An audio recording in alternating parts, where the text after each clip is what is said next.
ঘূর্ণিঝড় রিমেলের প্রভাবে আমরা ইতিমধ্যে সংবাদ পেয়েছি যে আমাদের লালমোহন উপজেলায় একজন মৃত্যুবরণ করেছেন। ওয়ালটন এয়ার কন্ডিশনার এক্সচেঞ্জ অফারে স্প্লিট এসিতে 23,000 টাকা পর্যন্ত নিশ্চিত ছাড়। এবং দৌলতখান উপজেলায় একজন শিশু মৃত্যুবরণ করেছেন, অর্থাৎ 2 জনের মৃত্যু হয়েছে। একই সাথে আমাদের মনপুরা, চরফেশন এই জায়গাগুলোতে কিছু মানুষ পানিবন্দী হয়ে গিয়েছিলেন, তাদের ঘরবাড়ির ক্ষতি সাধিত হয়েছে। তো আমরা জেলা প্রশাসনের পক্ষ থেকে এবং দুর্যোগ ব্যবস্থাপনা কমিটির পক্ষ থেকে মূলত এই ক্ষতি যাতে কাটিয়ে ওঠা যায় সেটার প্রাক্কলন কার্যক্রম শুরু করেছি।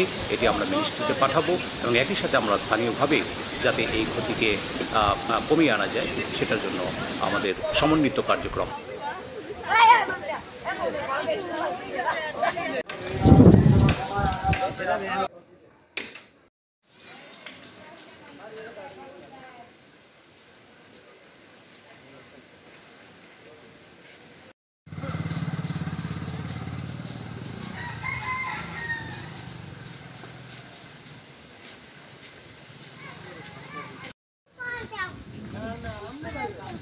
স্কুল বন্ধ, ওই যে ওই সাথে ওই যে গেছি ওই ঝড় তুফান দেখে ওই যে বাচ্চা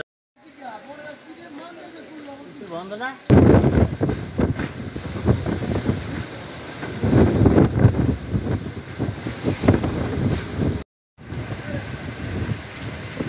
তার